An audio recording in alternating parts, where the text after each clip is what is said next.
근시나라 깨어라. 너희 대적 마귀가 우는 사자같이 너희를 삼키려고 공격하고 있다. 그렇습니다. 이제 마지막 때가 되면 그 어느 때보다 마귀의 공격이 강합니다. 그리고 싸납습니다. 무섭게 돌진해오고 있습니다. 그래서 사도 바울은 당시 그 시대적인 배경을 바로 그때 당시에 그 군사들의 모습을 연상하면서 오늘 이걸 기록한 것입니다. 다시 말하면 군인은 당연히 전신갑주를 입어야 된다. 무장해야 된다는 것입니다. 무장에 대해서 내용에 대해서 지난번에는 진리 허리띠라. 그건 바로 말씀으로 무장해야 된다는 걸 말씀드렸습니다. 이 마귀의 공격을 방어하고 승리할 수 있는 길은 바로 하나님의 말씀으로 무장해야 된다는 것입니다. 그래서 예수님도 40일 동안 광야에서 금식하게 될 때 그 공격이 오는 사단의 공격을 말씀으로 승리했던 사실을 우리는 성경에서 찾게 됩니다. 다음 두 번째, 오늘 본문의 말씀은 진리의 허리띠. 다음 두 번째, 의의 호신경이라. 구역에는 의의 방패라고 기록되어 있습니다. 다시 말하면 이 의의 방패는 사탄으로부터 우리를 보호하는 큰 무장이 된다는 것입니다. 그때 당시의 방패는 이 호신경은 바로 가죽으로 만들거나 또는 금속으로 또는 짐승의 뼈로 만들었다고 합니다.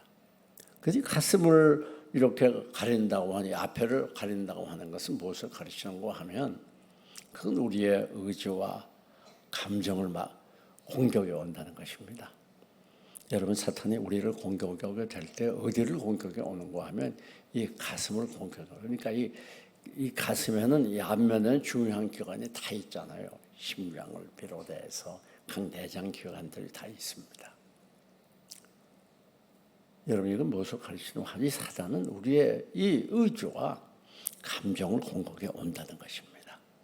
오늘 우리들이 이 세상 살아가면서 이제는 좀 믿음으로 바라 살아봐야지 결단을 하고 열심을 내려고 하면 그때 마귀는 그것을 알고 우리의 마음을 무너뜨리고 또 우리가 무너질 수밖에 없는 그런 환경을 만들기를 합니다. 아니, 지금까지는 너무 바빠서 이 핑계 저 핑계로 전개인 수련을 참석하지 못했는데 이번에 한번 꼭 해봐야 되겠다. 그렇게 결심을 하고 나면 이 마귀는 그걸 어떻게 알고 전개인 수련을 참석하지 못하도록 방해 공작을 하게 되는 거예요. 우리 마음을 움직이거나 또 여러 가지 어려운 일들을 통해서 은혜 받는 길을 차단하게 되는 것입니다. 지금까지 내가 예수 믿으면서도 이런 저런 죄에 연관도 있고 끊지 못한 악한 습관도 있는데 이젠 좀 끊어야지. 내가 신앙생활한 지가 얼만데. 그렇게 여러분이 결심하는 순간 마귀는 또 그걸 그대로 내버려두잖아요. 그걸 못하도록 그렇게 방해하게 됩니다. 그래서 마귀는 우리의 생각, 의지, 감정을 주장하는 거예요. 여러분, 가룟 유다가 예수님 팔 때에도 이 마귀가 가룟 유다에게 예수 팔 생각을 넣었다 그랬어요. 이 생각도 마귀가 주장하는 경우가 많이 있다는 말이에요. 어떤 생각? 더러운 생각, 악한 생각, 그런 생각들, 음란한 생각, 이런 생각들을 마귀가 우리에게 넣어주는 거예요. 생각이 마귀의 도구가 되고 마귀가 생각을 통해서 우리를 지배하기 쉽다는 것입니다. 생각도 조심해야 돼요. 마귀는 우리의 입을 통해서 입을 이용해서 죄를 범하게 해요. 그래가지고 그냥 아무 말이나 그저 수군거리고 비난하고 또 미운 말, 그런 좋지 않은 말들 함부로 하게 하는 것입니다. 분명히 우리 하나님은 입술의 말을 창조하는 여호와라 그렇게 말했어요. 그래서 우리가 말한 대로 된다는 건 이미 다 알고 있어요. 하나님이 우리 말을 듣고 그 들은 대로 갚는다는 것도 너무 잘 알아요. 그러나 우리들이 때로는 사단의 공격에 여지없이 무너집니다.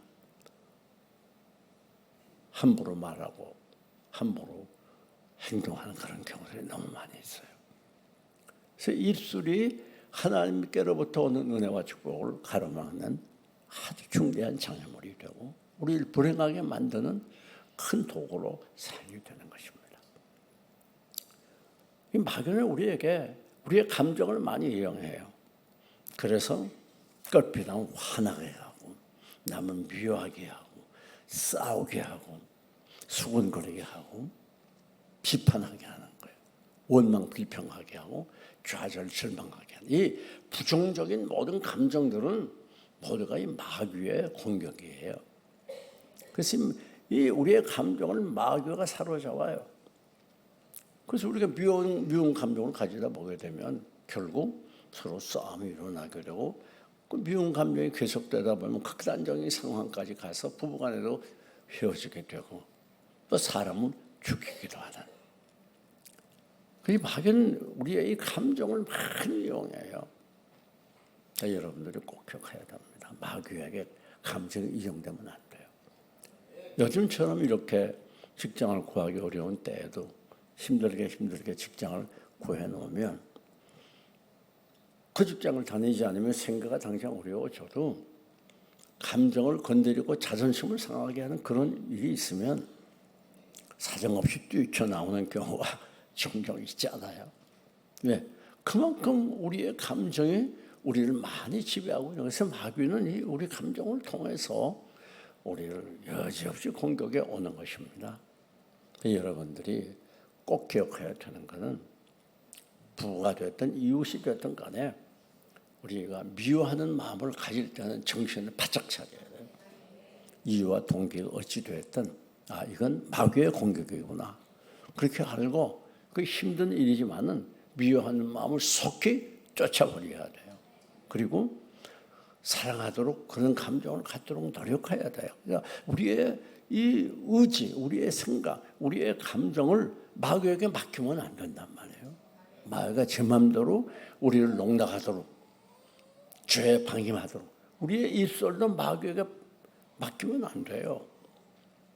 우리의 많은 죄들이 이 입술을 통해서 오게 되는데 이게 마귀에게 맡기지 말고 정말 말할 때도 조심스럽게 특별히 부부간에 가깝다고 함부로 말하고 성질 내고 큰 스스로 불행하기를 원하는 사람들의 행동입니다.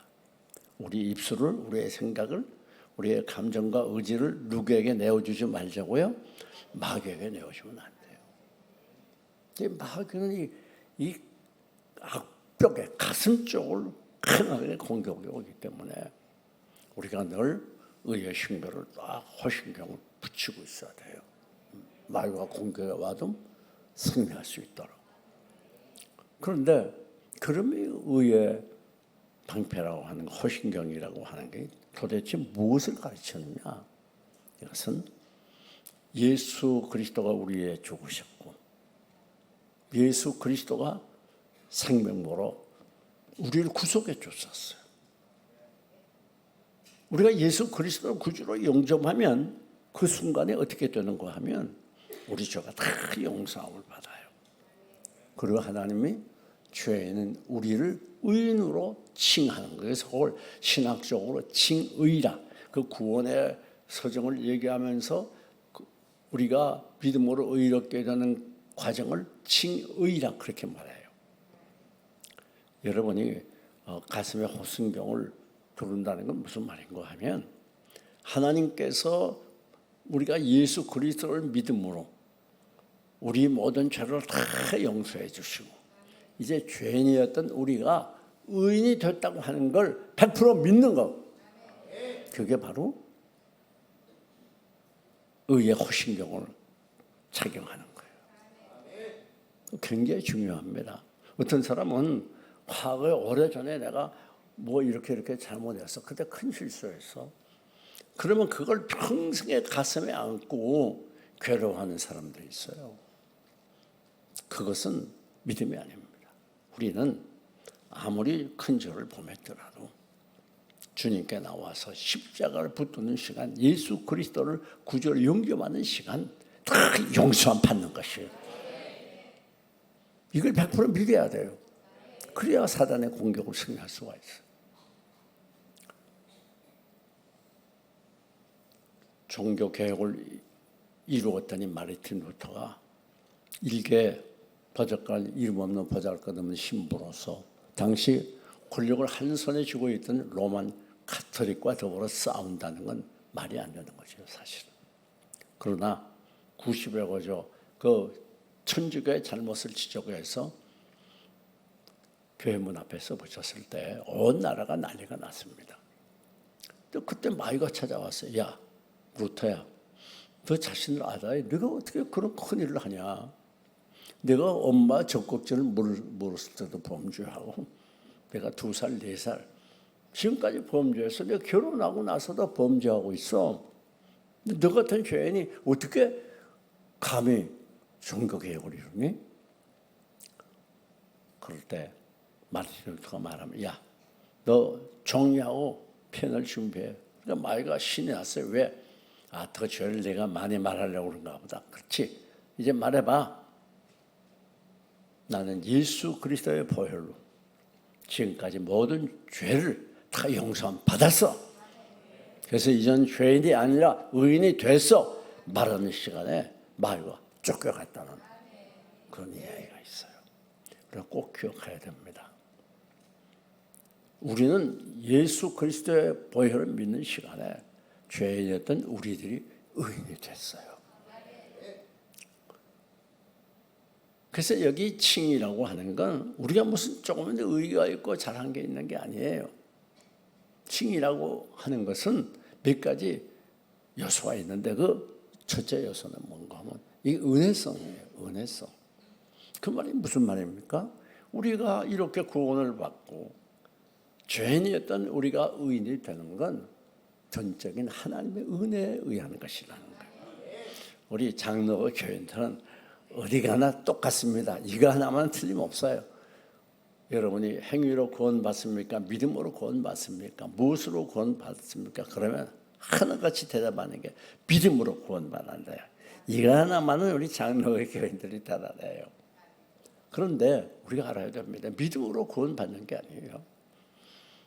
오늘 우리가 구원받는 건 하나님의 은혜로 받는 거예요. 우리가 무슨 똑똑해서 잘나서 선행을 많이 해서 구원받을 만한 자격이 있어서 우리를 구원해 주시고 의인으로 만들어 주는 게 아니에요. 우린 다 죄인이에요. 그래서 로마서 3장 10절에 의인은 없나니 하나도 없다. 인간의 의인은 모두 낡은 의와 같다. 그렇게 말하고 있어요. 근데 우리가 구원받은 건 하나님의 은혜로. 믿음이라고 하는 건 구원받는 통로예요. 통로, 도구예요. 그래서 믿음으로 말미암아 하나님의 은혜로 구원을 얻었다. 사도 바울은 그렇게 말하는 거예요. 그래서 은혜성이에요. 은혜성. 하나님께서 우리를 완전한 죄인을 머리부터 발끝까지 죄로 검은 우리를 의인으로 삼아 주시는 것, 이게 굉장히 중요한 거예요. 우리가 의의가 있어? 아니에요. 죄인이에요, 여전히. 그런데 의인으로 칭해 주는 거예요. 그래서 신학적으로 뭐라고 그래요? 칭의라. 그렇게 말하고 있어요. 이 구원의 과정 중에 하나예요. 다음 두 번째. 선언성입니다. 선언성. 이게 무슨 말인가 하면 예를 듭니다. 자, 대통령이 사면권이 있지 않습니까? 그러면 대통령이 사면하기를 원하는 사람들 명단을 뽑아서 공포하면 끝나는 거예요. 그 사람은 더 이상 죄인이 아니에요. 앞으로 5년, 10년, 20년 더 감옥 생활을 해야 되지만, 죄인 생활을 해야 되지만 대통령령으로 사면을 받은 사람은 더 죄인입니까? 아닙니까? 아니에요. 전부 이런 교도소에서 나와서 자유롭게 생활할 수 있어요. 그럼 만약에 개인적으로 누가 야, 넌 죄인이 아니야. 너 이제 의인 됐어. 그러면 그 인정돼야 안 돼? 안 되는 거예요. 공적인 선언이 있어야 돼요. 마찬가지로 우리 하나님께서 우리들을 죽었던 우리들 완전 죄인인 우리들을 의인으로 만들어 주신 것은 법적이에요. 그걸 선언했어요. 예수 그리스도의 피로 구속함 받고 예수님이 우리의 죄값을 대신 받았기 때문에 법적으로 의인이 된 것입니다. 이걸 선언성이라 그러는 거예요. 너 죄범 어디 용서해 줄게. 그리고 개인적으로 하는 게 아니에요. 이거는 법적인 거예요. 선언성이 있는 거. 세 번째, 이것은 객관성이 있어요. 이게 무슨 말인가 하면 내가 죄 용서함 받고 이제 죄인은 내가 의인이 됐다. 이건 객관성이 있다는 말은 누가 봐도 인정할 수 있는 법적인 행위라는 거예요. 하나님께로부터 온 것이지 이게 누가 만들어주는 게 아니고 내가 만든 것도 아니에요. 내가 무슨 노력 많이 해서 선행을 많이 해서 이루어지는 게 아니에요. 객관적이라는 말은 하나님께로부터 온 것이고 누구나 봐도 다 인정할 수 있는 그런 의인이 됐다는 겁니다. 우리가 이렇게 의인이 됐다는 큰 의의가 있어요. 다음에는 즉각성입니다. 우리가 이렇게 죄인이 의인이 됐다고 하는 건 오랜 기간이 필요한 게 아니에요. 너 예수 믿었구나, 됐다. 한 3년 동안 혹은 2년 동안 지켜볼게. 그리고 네가 제대로 살고 선행을 하고 바로 살면 내가 네 죄 용서해주고 의인 만들어줄게. 그게 아니에요. 우리가 예수 그리스도를 구주로 믿습니다. 영접합니다. 그 시간에 과거, 현재, 미래의 모든 죄는 다 용서함 받고 완전한 타락했던 죄인이 다 의인이 되는 거예요. 주의 보혈 능력이 있도다. 주의 피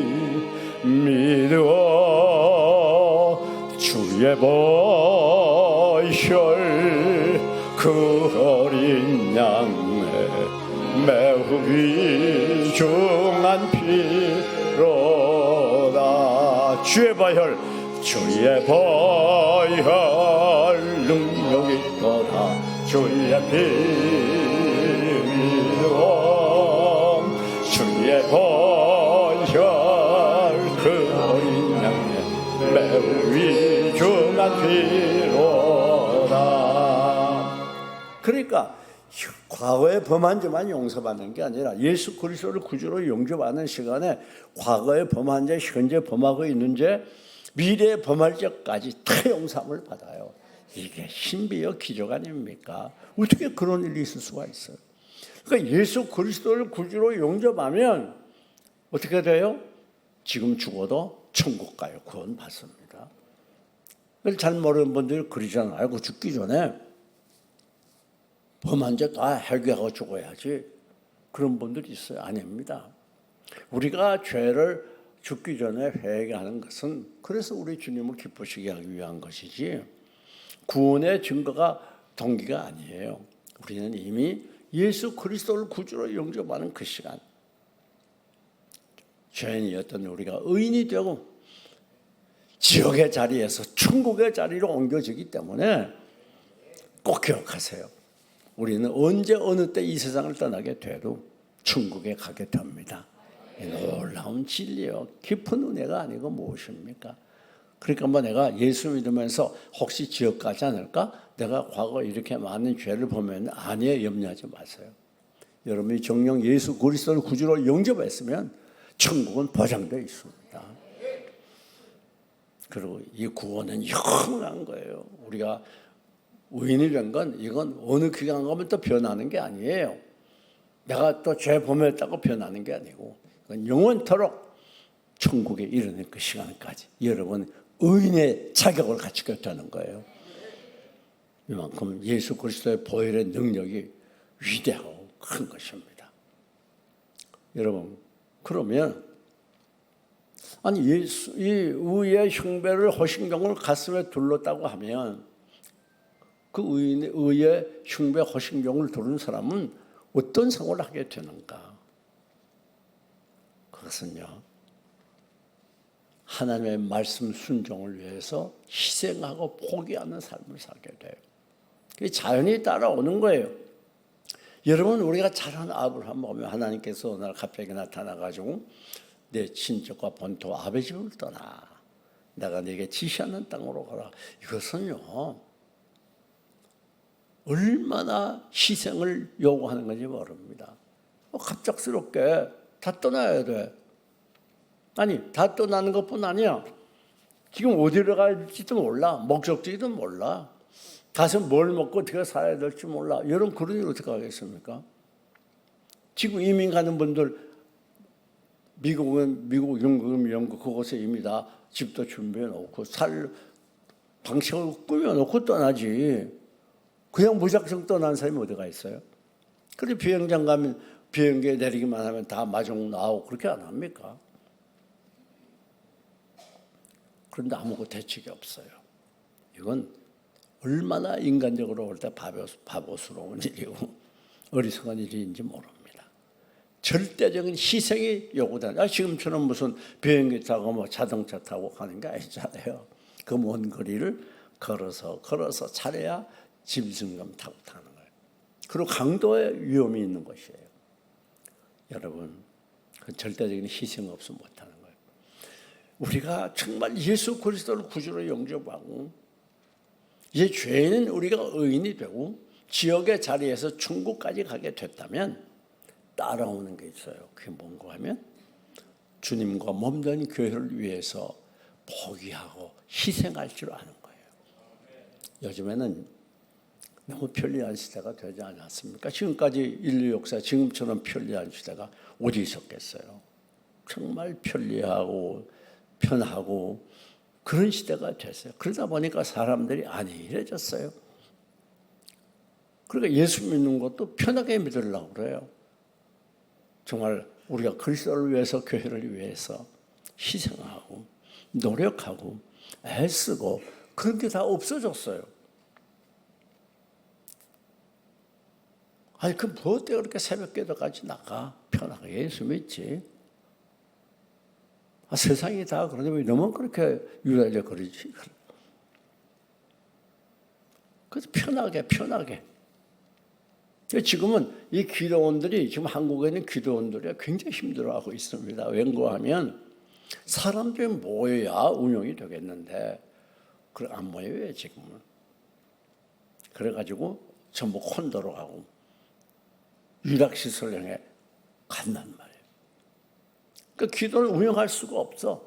그래서 어떤 데는 문을 닫는 데도 많고 어떤 때는 그저 겨우 유지만 돼요. 그래서 교회에서 그 기도원 유지를 위해서 재정을 각출해가지고 겨우 유지만 해요. 이게 보통 지금 힘든 게 아니에요. 왜? 그냥 편하게 열심히 돼야지. 뭘 기도원까지 쫓아 올라가서 기도한다고 그러고. 그러나 편하게 예수 믿지. 기도원까지 갈 게 뭐야. 그제는 금요 철야기도 하면 밤새 기도했어요. 이렇게 여러분처럼 편안히 앉아서 한 것도 아니에요. 그 의자 위에 엎드려가지고 다리가 저려서 한쪽 내렸다 올랐다 하면서 밤새 기도했어요. 그 이튿날 새벽기도 시작할 때까지. 새벽기도 인도합니다. 그러고 종 딱 치면 일어나서 새벽기도 했어요. 지금은 그게 편안해야 되니까 다 바쁘고 피곤하다는 핑계로 맨 처음에는 밤새 하다가 그 다음에는 2시쯤 하다까지 하다가 그 다음에는 12시까지 하다가 요즘에는 몇 시까지 하죠? 나와봐야 알지. 몇 시까지 해요? 10시까지밖에 안 하잖아요. 그것도 부담이 되어가지고 여러분 그렇게 편리하게 예수 믿으면요 이 영적인 생명을 다 잊어버립니다. 그러니까 교회가 약화되니까 형식화되고 이 세속화되어 가면서 점점 타락해 가고 사회가 교회를 따라오는 게 아니라 교회가 사회를 따라가잖아요. 교회가 사회를 염려하는 게 아니라 사회가 교회를 염려한다는 말도 있잖아요. 여러분 신앙생활은 편리하게 하려면 신앙 다 죽습니다. 마귀에게 농락되고 말아요. 그러니까 여러분이 의에 허신경을 부신다는 말은 그만큼 주님과 몸된 교회를 위하여 희생할 줄 알아야, 그래야 강력한 신앙인이 되고 세상과 사탄을 승리할 수가 있는 거예요. 교인들이 아주 흐느흐느해가지고 그 대회 한번 나온 것도 힘들어. 너무 편하게 하다 보니까 그 예배 시간도 자꾸 늦게 돼요. 편안하게 좀 더 천천히 가지 뭐 이것저것 하다 보니까 예배 시간이 자꾸 늦게 돼요. 이거 다 좋은 현상이 아니에요. 그거 다 마귀가 박수 칠 일들이에요. 뿐만 아닙니다. 우리가 성경을 보면, 그래서 이 로마서 4장에서 사도 바울이 아브라함에 대해서 쭉 설명을 하다가 결론적으로 뭐 하나님이 아브라함의 행위를 의로 여겼다. 이게 의롭게 사는 사람들의 삶이란 말이에요. 한 번만 더 소개합니다. 노아입니다. 여러분, 노아는 120년 동안 산 위에다가, 바닷가가 아니라 산 위에다 배를 졌어요. 여러분, 이거 얼마나 말도 안 되는 일입니까? 배를 치려면 바닷가에 줘야지. 어떻게 다 산 꼭대기에 줘요. 그것도 앞으로 먼 훗날 위에서. 그리고 아니 홍수가 난데, 그래서 세상이 망한데, 그러니까 노아의 사회들이 얼마나 믿을만하다고 생각했겠습니까? 아니죠. 얼마나 주위에서 비난과 공격을 받았겠어요. 저 영감 하나님 믿는다고 그랬는데 미쳤구만 저거. 얼마나 왕따가 됐겠어요, 그 사회에서. 그리고 그 산꼭대기에다 큰 배를 지려면 얼마나 많은 돈이 필요하고 인건비가 들었고 수고와 노력이 있어야 되겠어요. 그 말도 안 되는 일을 노아는 그대로 순종하잖아요. 여러분, 마귀는 그런 사람을 무서워하는 거예요.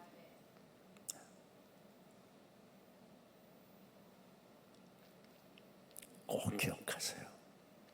편리한 생활 좋아하면 안 됩니다. 그 영적으로 병들어 죽어버려요. 약화돼요.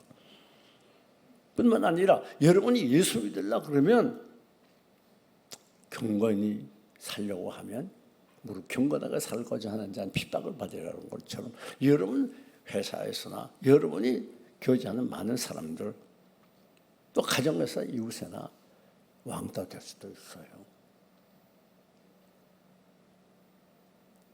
무슨 예수를 그렇게 믿어? 너 예수 믿지가 아니네. 광신자야. 뭘 그렇게 새벽까지 나가고 말이야. 뭘 그렇게 힘들게 난리야. 적당히 믿어도. 그래 어떻게 이 세상을 살아? 그게 불신자만 하는 게 아니에요. 신자도 그래. 우리 집에 여러분들 가정들에게 예수 믿는 사람들도 마귀에게 이용당하고 적당하게 믿는 사람, 여러분을 핍박해요. 너 예수 믿지가 아니네?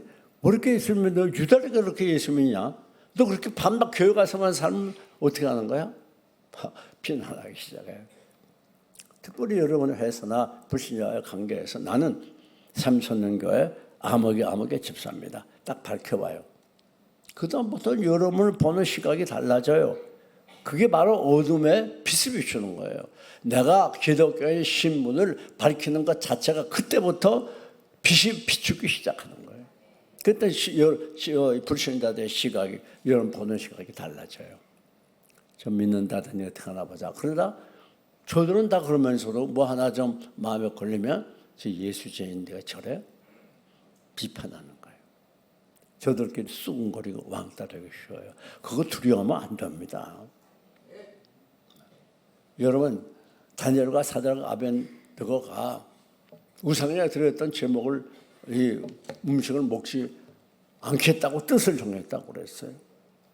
포기할 수 없는 그런 입장이지만 믿음으로 뜻을 정하고 나갈 때 이 대제국 바벨론의 궁극정리가 되잖아요. 꼭 기억하세요. 예수 편안하게 믿으려고 하면 영적으로 다 죽어요. 그래 한국교회가 경건의 모양 가졌으나 능력을 잊어버렸다. 살았다는 이름은 신나 실상은 죽었다. 그거 왜 그런지 알아요? 너무 편안하게 했습니다. 여러분은 편안하게 믿으려고 하지 말고 열심을 다하시기를 축원합니다. 열심을 다해야 돼요. 더욱이 노아처럼 여러분들이 주님 위해서 주님의 몸된 교회를 살아갈 때, 또 믿음으로 바로 살려고 할 때, 여러분이 처한 곳에서 만나는 이웃이나 불신자들이 여러분을 손가락질하고 업수여기고 쑥은거릴 수 있어요. 그럴 때 그것에 상처받으면 안 돼요. 당연하지. 내가 믿으니까, 믿는 자의 표를 나타내니까. 그래야 여러분들 그곳에서 빛을 나타내게 되고, 왜? 어둠은 빛이 오는 거다 싫어하잖아요. 마귀에 속한 사람들이 빛에 속한 하나님의 사람을 싫어하는 게 당연하죠. 그거 각오하고 예수 믿어야 돼요. 그러나 여러분이 뜻을 세우고 믿음으로 바로 살려고 애쓸 때 하나님은 반드시 그것에서 승리하게 해주시고 복을 주시고 인정받게 주시는 것이에요. 이제 말씀을 드립니다. 우리 모두 말세 우는 사자처럼 공격이 오는 이 사단의 공격에 의의 호신경을 두르고 승리하는 여러분들이 되시기를 주님의 이름으로 축원합니다.